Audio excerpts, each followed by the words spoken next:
श्री रमन महर्षि से बातचीत। संग्रहकर्ता श्री मुनगल एस वेंकटरमैया।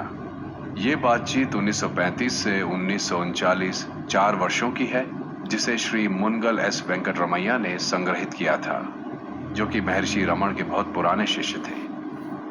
यहाँ जिन 4 वर्षों का जिक्र है, ये वे दिन थे जब आश्रम अपनी कीर्ति के शिखर पर पहुंच गया था।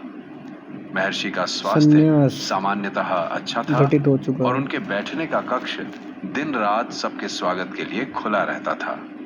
दर्शक संसार के प्रत्येक स्थान से वहां जाते थे तथा कदाचित ही कोई ऐसा देश हो जहां के निवासी किसी न किसी समय वहां न आए हो। 15 मई 1935 एक सन्यासी अपनी शंका का समाधान करने का प्रयास कर रहा था। ये अनुभूति कैसे हो कि सारा जगत ही ब्रह्म है। महर्षि रमन कहते हैं, यदि तुम्हारी दृष्टि ज्ञानमयी हो जाए तो तुम्हें समग्र संसार ब्रह्म भासित होगा। ब्रह्म ज्ञान के बिना तुमको ब्रह्म के सर्वव्यापकता का अनुभव कैसे हो सकता है। किसी व्यक्ति ने इंद्रियानुभूति के संबंध में प्रश्न पूछा। महर्षि रमन ने बताया, जिस अवस्था में भी व्यक्ति होता है, इंद्रियानुभूति वही रूप ग्रहण कर लेती है। इसकी वास्तविकता इस प्रकार है कि जागृत अवस्था में स्थूल शरीर स्थूल नाम रूपों की अनुभूति करता है।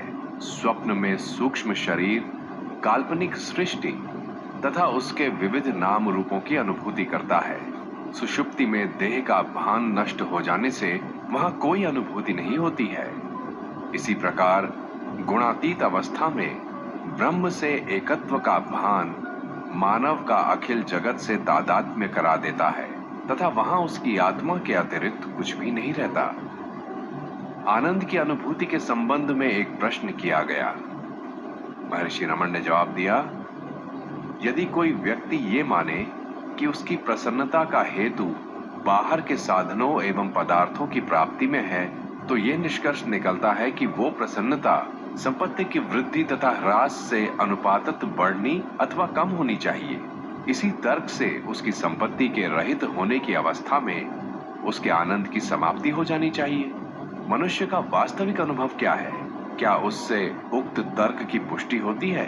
गहरी निद्रा में मनुष्य के पास कोई भी संपत्ति नहीं होती, यहाँ तक कि उसे अपनी स्वयं की देह का भी भान नहीं रहता, किंतु तब आनंद शून्यता के स्थान पर वो बड़े आनंद का अनुभव करता है। प्रत्येक व्यक्ति प्रगाढ़ निद्रा की इच्छा करता है। इससे ये सिद्ध हुआ कि आनंद मनुष्य के अंदर की वस्तु है। वो आनंद किसी बाहरी वस्तु पर निर्भर नहीं है। शुद्ध आनंद के भंडार की प्राप्ति के लिए अपनी आत्मा का साक्षात्कार परम आवश्यक है। एक शिक्षित नवयुवक ने प्रश्न किया, आप कैसे कहते हैं कि हृदय दाईं ओर स्थित है?